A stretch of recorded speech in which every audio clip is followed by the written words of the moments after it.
all good things must come to an end, and that's why today is our final Hunting for Awesome Switch Games PAX East 2019 edition. It was so much fun to go and look for some of these smaller gems, and today's list is no different. We still have awesome games to discuss, and Gabe, there are some here that are going to be so awesome for us to play together. Yeah, I was very envious of you this year because you got to go to PAX and you usually play all the big games. You go to the Sony booth, you go to Microsoft, you go to Nintendo even, and you play everything big. But this year, you did me proud, Zach, and you went and played a bunch of really cool looking indie games, and you found some that are like super awesome looking that we would have never looked at twice. Yeah, well, I've been so enamored just with the eShop overload and how many titles they put out. I wanted to do due diligence and go find out which ones I need to keep tabs on. And Gabe, there is one that I don't need to keep tabs on. There is one that I just need to have. And that's what we're going to start with today. Make sure to let us know in the comments down below which game you're most pumped for. Hit that like button if you enjoyed the video. It does help us out a lot. I saw Fling to the Finish multiple times. I walked past it and I said, you know what? This game looks crummy. It looks underdeveloped. It doesn't have pretty graphics. It's just capitalizing on multiplayer mayhem. Everybody wants to put something multiplayer cooperative on Switch. I can pass. But I got a tweet from Brody, a 14-year-old fan over on Twitter, who said, you have to check out Fling to the Finish, it's the best game at PAX. And I said, okay, that's a bold statement. Why not? I'll go over and play it. Fling to the Finish is the new ASTRO Bears Party game. This game has a chance to capitalize on something simplistic, but so fun that I can easily see this being the cult hit of 2019 for multiplayer co-op competitive action on Switch. They have a Kickstarter launching in just about 9 days. I'm going to now keep my eye out on this one as well, Zach, because like you, I have a morbid fascination with ASTRO Bears Party, and the fact that you can compare this to it at all already has my attention. I'm in. It looks super silly. You're two balls tethered with a rope, and I'm sure that is like chaotic as all hell when you're trying to get through some of these like levels. And tell me a little bit about it because I really, really want to play this. ABP is so smart because it's a limited amount of content, but it's so replayable, it's so repeatable. And I think you're going to find a similar feel with Fling to the Finish because they nail the gameplay. You're two balls, and the way they had us set up was sharing the same controller. I'm guessing it'll be split Joy-Con on Switch, but here we were sharing an Xbox controller. I'd be on the left stick, the left bumper, the left trigger. Gabe, you'd be on the right stick, the right bumper, the right trigger. All we can do is roll, jump, and stick. But with those three actions, you generate so much momentum, speed, and fun. Like, I wanted to play this for hours. There's only gonna be 15 courses, so again, like similar to ASTRO Bears, that the mechanics and the moment-to-moment laughs are what are gonna keep this fresh. And also just like the frenetic intensity, right? Because it was so close the entire race. It's basically an obstacle course that you are trying to push through as fast as possible. There will be bumpers, there will be obstacles, there will be jumps, there will be moving platforms you have to stick to. There's some places that only one ball can stick to, and so you have to launch your friend up to the top of the hill, and then they will stick on something else and launch you. There's pipes that you have to wrap around and roll down. I was a bumblebee. Raven was a worm and an apple. Gabe, there's other creative creatures as well, but what does it for me is the game made me laugh and still felt so competitive. It wasn't goofy for the sake of being goofy. It was a hardcore multiplayer race with just quirky, unique mechanics, and I don't know, like, I need this game now. I was so impressed. Yeah, I mean, guys, if you don't know, and you don't know because you don't know him like I know him, but Zach doesn't laugh. You know, he'll be watching the funniest thing on the planet, and he's just sitting there stoic. He has no emotion sometimes. So I'm really glad that you had fun with this one, and it instantly puts it on my radar. And I'm going to be keeping an eye on that Kickstarter page as well. It's supposed to launch late spring of this year, so I'm not sure exactly how that's going to work. I hope they're able to hit their target because, like, I want to play it now. It will have online multiplayer. I think they were talking 8 teams of 2, so pretty intense races. There's multiple paths and things of that sort. I don't know how big some of the courses get. I've seen video where, like, the obstacles are much more intense than what I played on. Mine was mostly just, like, ramps, jumps, bumpers, a few little paths to stick on and cross chasms. But eventually it's like you're climbing up weird, like, rope ladders, avoiding falling dice, rolling down casino type levels, over jungle gyms. Like, it looks like it's going to get real crazy. And these are bite-sized things, right? It was like a 2.5-minute race that I played, but I wanted to do it like again and again. And the hands on the controller experience, they nail it. It's a small team. They were so excited to be showing the game. I love the passion that they had. And it's rare that something like this ends up being so awesome. And I hope that they're able to nail the price point, because I think if they can come in at, I don't know what they're thinking, but like maybe like $7, $8, even $10, this is going to be a home run when it eventually hits Switch in a couple months. All right, let's go to Super Meat Boy Forever. A bit of a more established name, but equally a ton of fun. I was concerned because I love Super Meat Boy. This time they are adopting the auto runner genre, and I didn't know how that would go. They're also adopting a little bit of procedurally generated action with their levels. They have a pool of different segments they can pull from, and then it makes a level. And it's been in development for a long time. It was supposed to release a while ago. It's still not ready. Heck, it just got a delay today. But Super Meat Boy Forever is still so much fun. It still is so difficult. It's still super addictive. It looks incredible. The redone art that is much more cutesy and much more high res, it's fantastic. I died a ton, but it hooked me. They've always maintained that this is a true sequel. This is, for all intents and purposes, Super Meat Boy 2, just with a more interesting name in their opinion. I want to ask you, how many levels did you finish? Were you able to get through a few? Yeah, I beat, I'd say 5 or 6.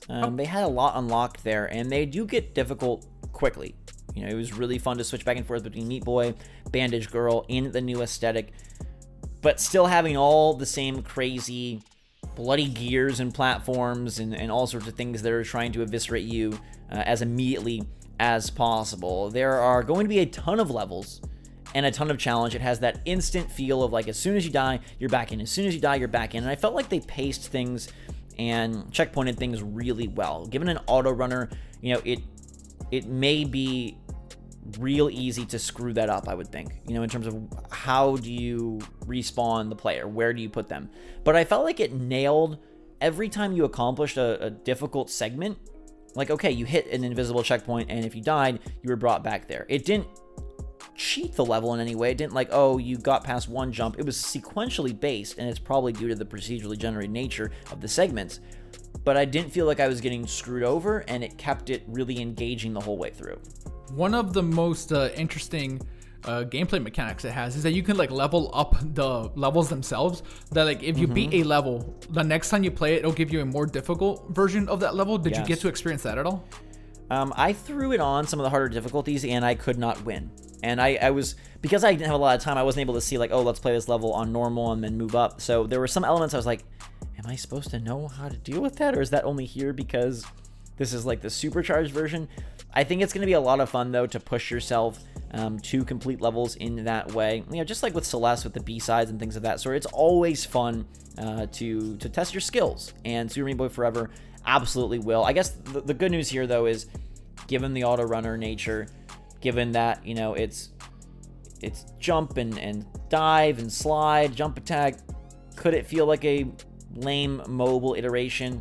No, it does feel like a new Super Meat Boy game, and I need it soon. I can't believe it got delayed. Like, I was so pumped that it's coming this month, and it's not. It's delayed till some future date. Hopefully it hits soon after. They're not committing to May, but I sure hope it does. All right, let's go to something a little different. Very different. Still deadly, but thematically much, much darker. This is Warsaw, a game that I was very eager to check out because it is beginning the new genre called Darkest Dungeon. Remember when Dark Souls spawned its own genre and litany of games? Well, Darkest Dungeon is doing just that, including Darkest Dungeon 2, which has not been confirmed for Switch. But Warsaw is coming to Switch, and it is very much Darkest Dungeon, but attached to something far more historical, far more grounded, and what they're hoping, far more emotional connection, because this game is set in the World War II Warsaw Uprising, and if you know anything about history, it ends terribly. There are even children that you can recruit to your army, your squad in this game. They are very upfront about wanting to portray how dire, how dark, how upsetting this conflict was, and they feel that the Darkest Dungeon gameplay style helps them best convey the stress, the strategy, and also the up close and personal connection to the characters that this historical event deserves. Yeah, as far as turn-based tactical RPGs go, Darkest Dungeon is like no other. And, you know, you're right, they are spawning a lot of other games sort of emulating their style a little bit, and I feel like this one makes like no secret about it. It's clearly inspired by it.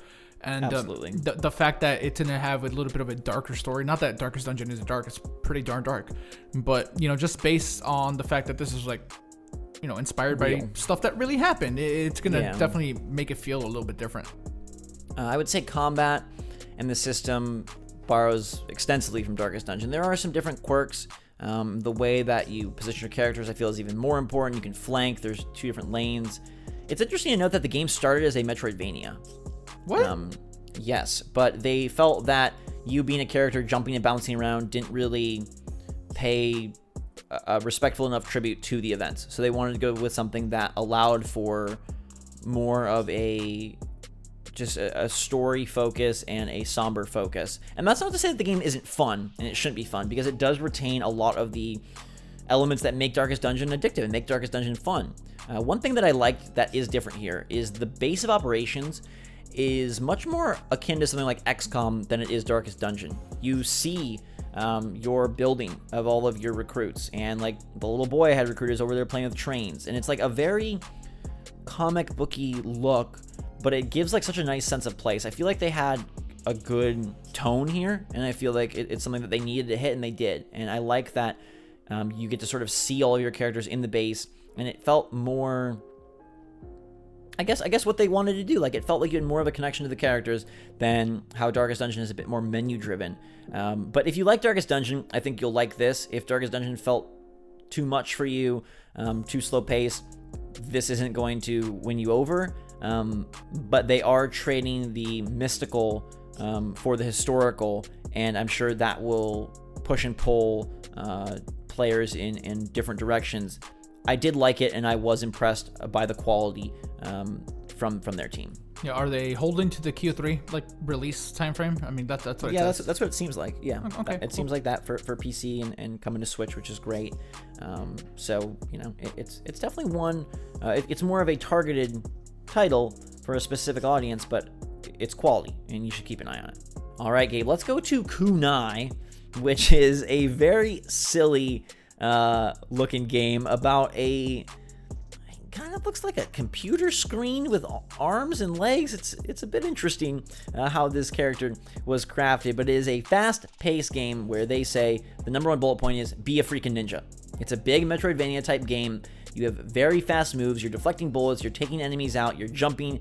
You have 2 different kunai that you throw out as grappling hooks. So that is sort of the main conceit here, and you know, the title of the game, that you will be swinging and vaulting yourself around the world briskly with these 2 grapple kunais, and then bouncing, slashing, deflecting, and trying to take out all sorts of mechanized enemies along the way. You take control of Tabby, a killer robot infused with the soul of an ancient warrior. That's a good thing to infuse a killer robot with, right? And it's trying to find its true purpose in the world. Zach, am I crazy, or does this kind of look like a Game Boy game? A very pretty, beautiful Game Boy game. Yeah, it really does. They nail the aesthetic, and it's, you know, I played some of the campaign, and I also played some time trials. The time trials are insane. They are very difficult, but I can see it becoming super fun in the same way that, you know, like Meat Boy, or even, let me take you to something that may be more relatable, SteamWorld Quest 2, how some of the challenge rooms required incredible precision using good mechanics. I could see myself getting into this one. You know, it does feel a bit Me Too in terms of like, hey, it's another side-scrolling combat game, but I think the very clever and cute art style stands out, and then just the speed and the moveset that they gave you, like using the grappling hooks to face off against the boss that I got to play, was very interesting, and it's something that your prowess with the arsenal is definitely going to, I think, enhance your enjoyment, and as long as they pace that appropriately and continue to give you unlocks, Kunai is definitely one to keep an eye on. It's not, you know, making major waves, but this is a quality title that, with the amount of content it promises, like, it plays well, controls well, those are must-haves, you know, for me to consider an eShop game. And so I think it will be something worth buying. You know how I love Metroidvania, Zach. One of my favorite genres. Yeah, looking forward to it. No roguelite elements in this one, Gabe. You're safe. Yay. You're safe for now. Let's go to Mistover, which is combining a lot of different things. It does have some roguelite elements. It has survival elements. It has turn-based RPG elements. I thought it was going to be more Darkest Dungeon, but it's much more on the JRPG dungeon crawling front. Now, that style isn't really for me, but there is a lot of complexity here and really pretty art. I think the art is gorgeous, and that definitely showed through while I played. It looked fantastic in handheld mode on the Switch. It just has so much going on. They're promising 40 hours of campaign. You have so many different status effects and things to keep track of, both when you're moving throughout the dungeon type environments and when you're in combat. It overwhelmed me, and I'm sure if you got to play the game from the beginning in the comfort of your own home and with hours to kill, it would be far less overwhelming. But this was a game that was hard for me to enjoy in a PAX setting just because it's so dense. Well, that's what I was going to say. Like, this seems like a game that you probably can't just like pick up and play right away. It seems like there is a lot going on mechanically, and yeah, maybe once we do get like code, or we get a chance to play it ourselves from the beginning, we'll like it like a little bit more. It doesn't sound like you're too high on it right now, but I agree with you. I do think that the art style is beautiful, so for that alone, I kind of want to give it a try. I like JRPG stuff a little bit more than you. Turn-based stuff doesn't bother me whatsoever, really. Yeah. So yeah, we'll see if this one is a little bit better when played from the beginning. Yeah, it gives me much more like Etrian Odyssey, Disgaea vibes than Darkest Dungeon, so just want to make that note, because going in I thought I was going to play something akin to Warsaw or Darkest Dungeon. It is much more, managing your party and, keeping track of stats. There's still like the dire nature of permadeath, and, different elements that are still borrowed from Darkest Dungeon, but just know that it slides more in that RPG direction, and Gabe, this is definitely up your alley more so than mine. Yeah, I can't wait to go down that alley, Zach. All right, one more game for you today, which I did not know was out. I try to be really diligent and look these games up and make sure they weren't out. That's a danger of PAX. Is like there are a handful of games, more than a few, that are already released, and they're just trying to either drum up, new sales, or just garner more attention, or take part in PAX. I feel like some games have been there for years. But Speed Brawl attracted me based on good things I was hearing, as well as its very pretty visual flair. But Speed Brawl is already out. It actually came out September 18th on Switch. But I didn't want to dismiss this one because it was a lot of fun. It is a fast-paced brawler, and they described it as like Sonic meets Streets of Rage, where the faster you go, the more momentum you maintain, the better you'll do and the more powerful your attacks. You are a team of two with a team of two. So you have two characters you can swap between, kind of like a fighting game, and you're working with another player to cooperatively take down enemies, move quickly, and eventually utilize your special skills to take down bosses. But it's very good looking, and again, kind of like how Castle Crashers is coming to Switch, brought me back to that era when a game of this sort with cool art and fast-paced side-scrolling combat would have been a hit on Xbox Live Arcade. It looks really chaotic, and I guess it's cool that, if this looks like it's interesting to you, you can just go buy it right now. You could have bought it since last year. Yeah, I didn't want to not point it out again because it was good. If I had played it and it was out and it was meh, whatever, but like I am sad that we missed this one. I'm sad that we missed the boat. I don't know what we were playing around September of last year, but Speed Brawl is really cool, and like the levels are stylized as like events, so you're kind of going through these multi-race type environments that all culminate in a boss. And there's a bunch of different brawlers that have their own like style, their own attacks, their own special moves, and it has local and online play, which I thought was really impressive for this type of game and for Switch. Yeah. I mean, are you going to go play it now? Is the question I want to ask, because you can. I would need you or Jake or Raven or someone to be on board. I feel like it's a lot more fun with a friend. It was decently challenging. So while you could play it solo, if I can get someone in on it, like, I think it's worth playing. It's $19.99, but it's definitely worth playing. And if it does go on sale at some point, this is one that I will absolutely highlight in the future. I mean, it has online, so I mean, we can play it if you want. There we go. One final game that I want to make a quick mention of is Fogs. Fogs is rumored to be coming to Switch. It was said to be coming to Switch, and then no, that was a mistake. But Fogs is Cat Dog the game. If you thought 2 balls attached by a string was fun, maybe 2 dogs attached by a body would be even more fun. This is a cooperative title where you are solving little puzzles as 2 cute attached dogs. And I thought this was going to be another game that just had, hey, we came up with the most alluring concept to draw in people that like cute stuff, but it actually has merit. The puzzles are actually pretty good. I don't know that it's coming to Switch. They said they wanted to bring it to Switch. It mistakenly was apparently coming to Switch. I wanted to mention it briefly. It is a lot of fun. My girlfriend could not get enough of it, and Fogs is something that would fit in nicely alongside the suite of co-op games that are great on Switch. Yeah. There you go. That is going to do it for our PAX East 2019 coverage. So many great games. It would be hard for me to pick out my favorite or even my top 3 or top 5 because most things I played were really fun, and it's nice to know that there is a healthy assortment of really cool Switch games coming, and a lot of them I don't think I would have paid attention to had I not played at PAX. So it was the perfect time to attend, the perfect way to experience a lot of these games, and from Katana Zero to Creature in the Well, Blood Roots, Super Meat Boy Forever, Fling to the freaking finish. We are now finished. A lot of good stuff. Let us know what you're most excited for in the comments down below. Hit that like button if you enjoyed the video, and until next time, for myself and Gabe, thanks for hunting with us. Switch Force out.